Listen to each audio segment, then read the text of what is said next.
All right, back again, another video, classroom video. So I was on Twitter because I didn't watch the game last night. I had other shit to do like sleep. Um, so I got on Twitter this morning, and someone I guess had commented or liked this guy by the name of Michael McNamara. I think I said his last name right. Post, and he made a comment basically saying, you know, this is what the Pelicans are going to have to, and this was in regards to that game. It's like this is what the Pelicans are going to have to, build their team to play like or be like if they want to have championship level aspirations. Now, sometimes I used to follow him, but I don't follow him anymore because sometimes the stuff he says is different and is unique, and so I like his perspective. But a lot of times he reminds me of one of these old dudes who like stuck in their ways, and they're not open to new shit, even when it comes to takes on players. Like he's one of the guys who don't like Lonzo, but even despite that, I followed him before because I'm interested in his overall viewpoint and assessment of the Pelicans in general. But in regards to his statement, I kind of agree, but I ultimately disagree at the end. Here's why. Keep in mind, I didn't watch that game, but I could get what he was trying to say because I've watched LeBron play stuff over the years and in the playoffs and such, and I've watched playoff games, so I kind of get what he was aiming for. But here's the thing: Pelicans cannot hope to win a title using LeBron or Steph style. Pelicans have to create something unique for them. And I'm here to argue I don't think there's been too many championship level teams that didn't have a unique brand or unique style of ball.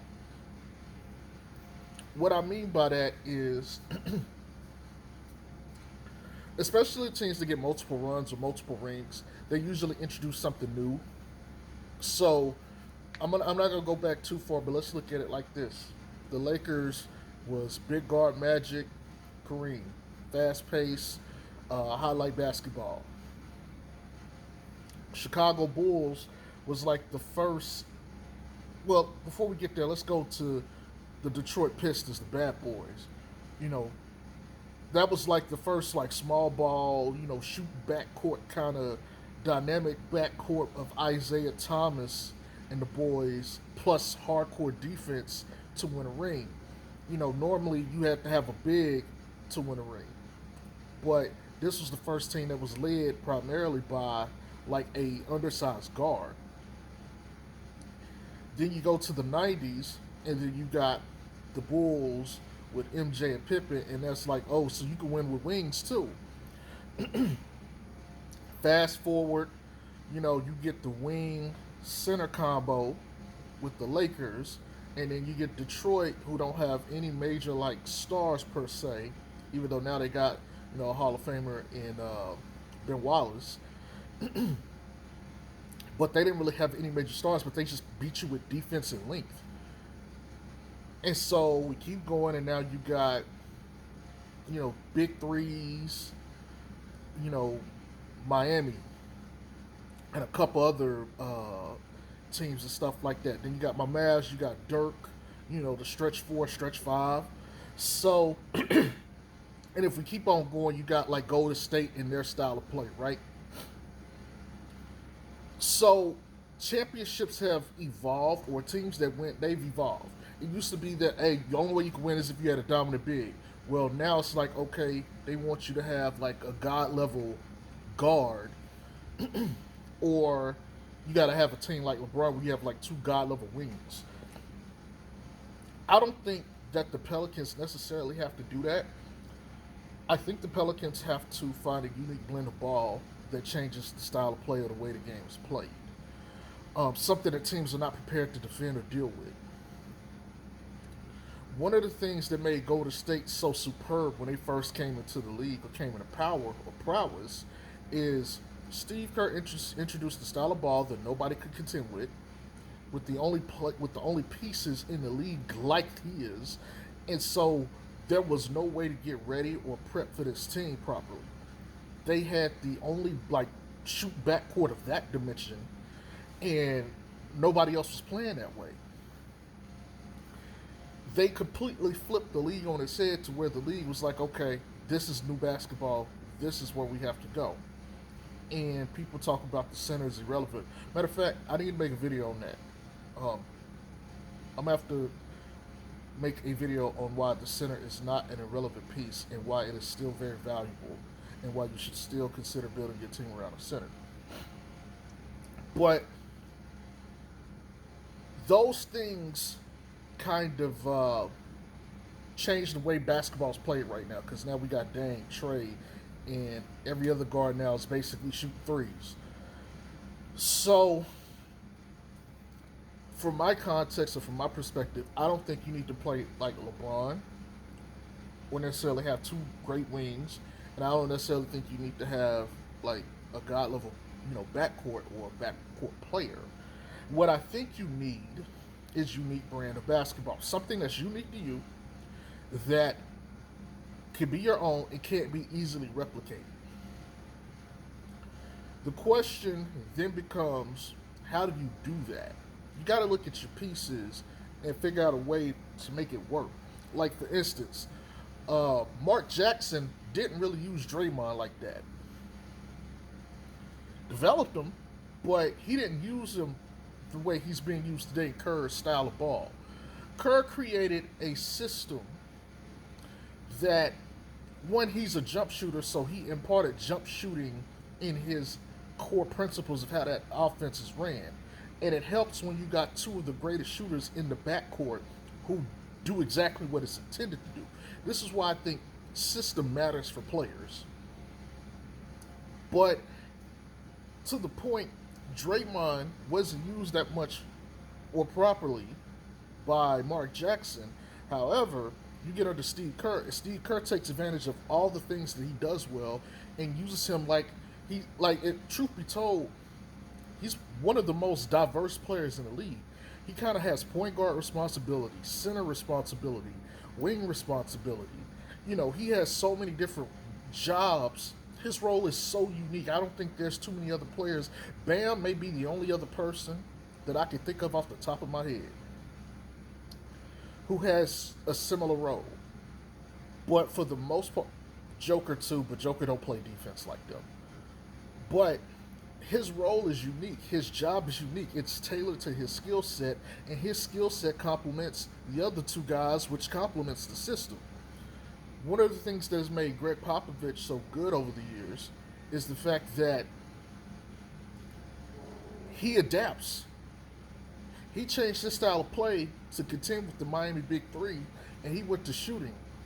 When he got Kawhi and he still had Tony Parker and Tim Duncan, they went to shooting the ball from range.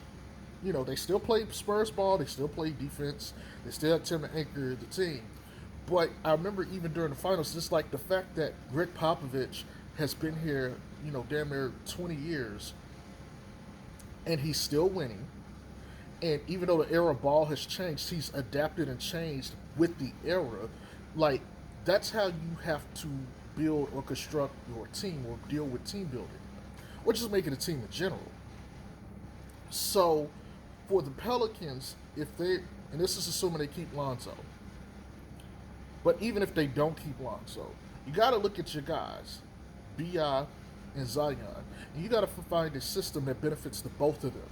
Now, I know B.I. had some things to say, some very potent things to say that probably went underneath the radar.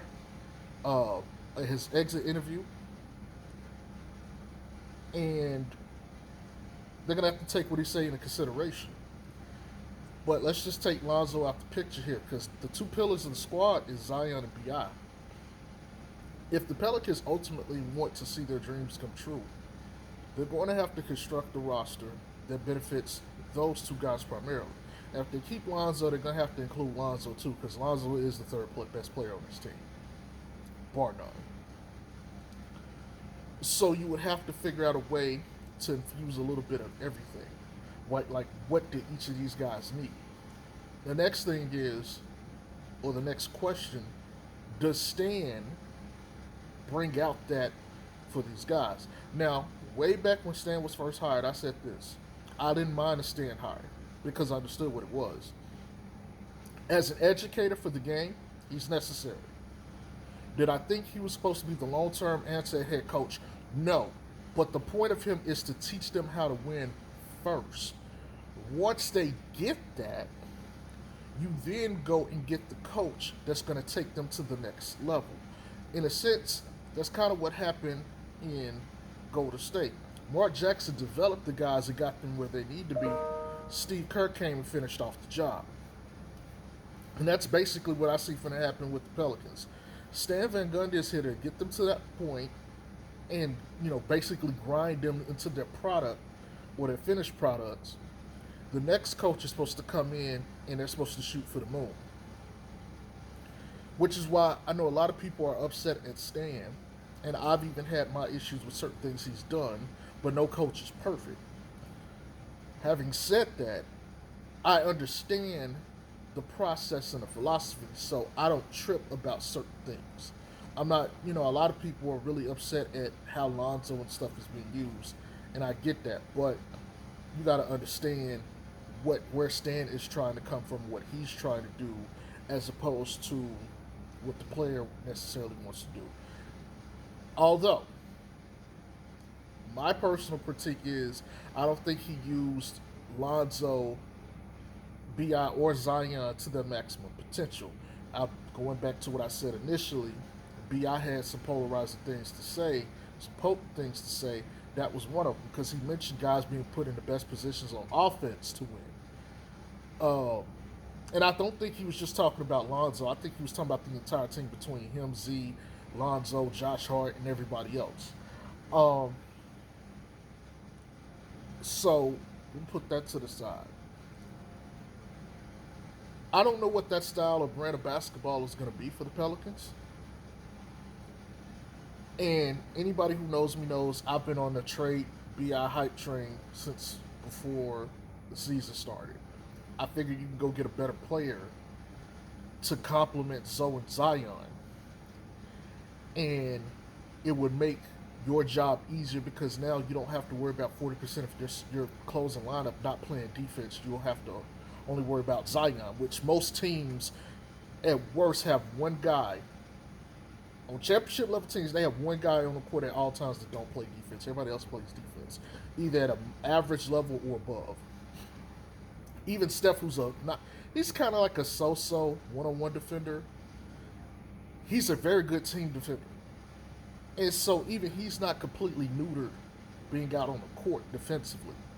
He can guard his man. But that's it. They usually don't have another guy. Like even the death lineup they had, which would have Steph, Clay, Iggy, Dre, and then whoever the hell else, be it KD, Harrison Barnes, or, whoever else, David Lee back in the day, whatever. Everybody out there played defense, and the worst defender was Steph. And like I said, I showed you or explained where he's actually good defensively. So, championship level teams, it's like that. Even with Cleveland, when they won, only guy they had on the court at any time that could play defense worth the lick was Kevin Love.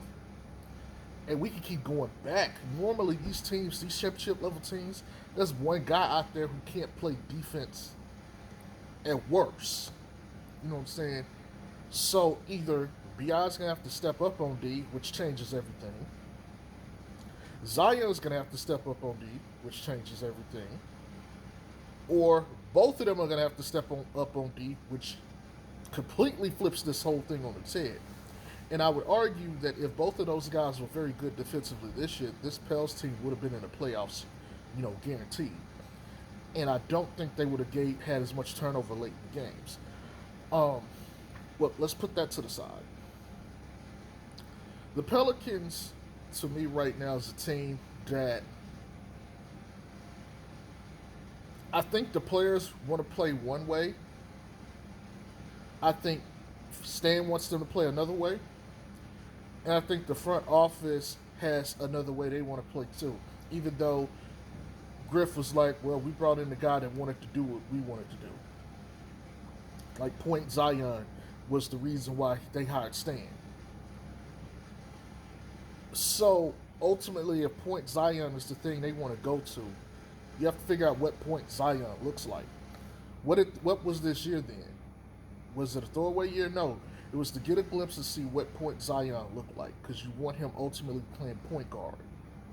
So if he's playing point guard, what does he need? What does his skill set require? Does it require, you know, athleticism? Does it require floor spacers? How good of a passer is he? You know, can he get the ball where it needs to go? You know, can he dominate the game? You know, can he beat his man consistently? You know, all kinds of questions like this have to be answered. So when you think about it, playing Lonzo at 3 and D was to experiment to see what Zion needed. How well does he work with 3 and D? Think about this. JJ Redick was another shooter. And they had some synergy in the beginning of the season, so much so JJ had plays ran for him. And they had a two-man game in the strong side. So this year, if you look at it like, okay, we tested it, and they even said we didn't think we were going to get to run it as much as we got to this year. So they actually played him point sooner, which is good for them because they got to see, okay, this is what we need. So I expect the Pelicans this offseason to cater this entire team around Point Zion. B.I. is going to have to fit in a Point Zion. And I think in their eyes, they're like, okay, he's a three-way scorer. He can do a little bit of things here and there. Ultimately, we want the ball in Zion's hands, but B.I. is capable as the second piece here. He is the robber. And I kind of already had a feeling he was going to end up being Robin because Z was their guy that they drafted. They wanted to see what B.I. could truly be by himself, and they got to see it. And I think they got sold on Brandon Ingram that last year in L.A. when he had that stretch of games when LeBron came back where he was just putting up numbers. And I was like, okay, that's the guy. If we can get Zion, this is the guy that we need. So he was always going to be featured in any trade. And I know I've seen people talk about, well, what if the Lakers had chose Jason Tatum? Well, they would have asked for Jason Tatum and B.I. I'm going to be upfront with you. For 80, yeah, they would have asked for both. So it didn't matter. They were going to want another scorer next to him. And I think this was their intent all along. When you think about, you know, who he is, what he did in high school, what he did in college, you know, the injury set them back a little bit. And part of me wants to think that maybe they fired Gentry because Gentry didn't want to play him at point. I think Gentry probably was happy with Lonzo at point. You know, maybe you put the ball in his hand late in the game, let him do something, but I don't think he wanted to go that way the entire process, which is probably why Gentry got fired, you know, in hindsight. That's something to think about. You know, sometimes, and, you know, to that point, I don't think Griff likes contention. I think he wants people who are going to be yes men, essentially. If you're going to come on this team, you got to do what I say. Okay? I think he wants the credit. I don't like guys like that.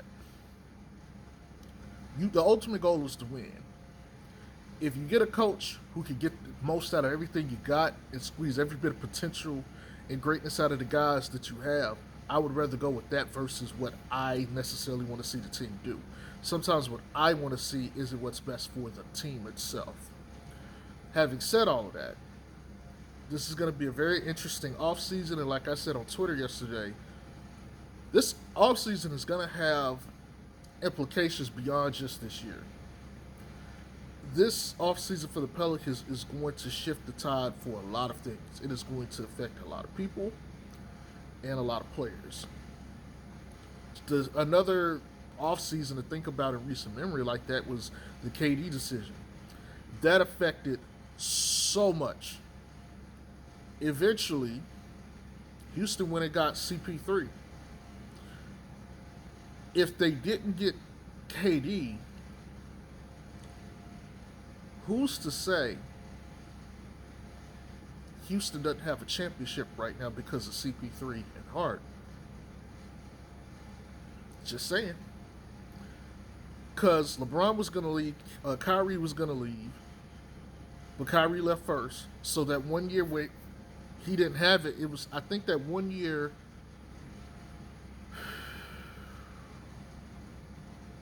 I could be wrong. Yeah, I think I am wrong. But I think the year that CP3 got hurt was the year that that Cleveland lost 4-1. It was the first year they had KD. I could be wrong. It might have been the second year. The second year, I think, is the year Cleveland didn't have anybody. It was just LeBron and K Love, and they just got swept. But if you think about it, I think that was the year CP3 got hurt. Yeah, that was the year CP3 got hurt. If you think about it, CP3 might not have got hurt that series, and Golden State might not have been number 1, number 2 seed, whatever the fuck they were. And who knows, James Harden and CP3 could be champions right now for all we know. Because if Houston had played that LeBron Cleveland team, I'm taking Houston. And they would have won. And so legacies are different. You know, those decisions have trickle-down effects on the league. So my point to you guys is this. This offseason could affect a whole lot for the Pelicans' future. If you get rid of Lonzo and this team isn't, like, markedly better, how does that, your stars, you know, do they request trades? Do they not want to play anymore? You know, do they kind of mutiny on stand? You know, does that cause David Griffin to get fired? You know, how does that work? You know what I'm saying? That kind of thing could affect a whole lot. Does that, if Lonzo isn't there, is he in New York with RJ? Is he sitting there recruiting LaMelo or Zion at some point? Or even Brandon Ingram? Or hell, what if he goes to Chicago? What if that don't work? And LaVine requests a trade, so it's just Lonzo out there. You know, who knows? What if Lonzo stays the same because of this, or if he stays in the Pelicans, or what if he leaves and becomes like an all-star level player? Okay, you know, our team's going to look at, what if that same situation with Zach LaVine happens and Zach wants to get out anyway, and they're like, okay, we'll build around Lonzo. You know, who knows? And that situation could lead to Zach LaVine wanting to go to New York. Randall, Zach LaVine, and the rest of the guys they got. I think that, I like that. You know, potentially. You know, all kinds of things could happen and we don't even know that. It's trickle-down effects. You know, Kawhi Leonard's decision has to happen, you know, I believe this year for his contract, whether he's going to take the option or renew his contract or whatever. It's so much stuff could happen. So much other stuff is in the air. You know, Milwaukee losing could potentially make Giannis request for a trade. Or, you know, the Lakers are hurt. They may lose early. And what if LeBron ain't the same? Okay, so now maybe the Lakers don't get as many wins, and so certain other teams that couldn't get some wins could get some breakthrough now. You know, how does that affect the Pelicans' win percentage when they're playing some of these teams based on where stuff is going? Teams that they could beat, if they get stronger, it doesn't take anything away. But the teams that they could beat, that were, or they could be marginally, maybe they become decidedly better, and now it's like, oh, now they get a couple more wins under the belt, along with the improvement of Zion and BI, and now things are different. You know, I'm just trying to throw random shit out here. None of this stuff is guaranteed, but I'm just trying to get you to see how important this offseason is going to be for the Pelicans organization. No Drew Brees in New Orleans. I'm a Saints fan. So it's going to be Jameis and Taysom Hill. Figure it out with Sean Payton. You know what I'm saying? So if the Saints ain't knocking, the Pelicans better be, because those fans out there, they A1. They gonna rock with you. So we're gonna have to see what happens. But that's all I got. I need to get ready for work here in a second anyway. Y'all have a good day. Peace.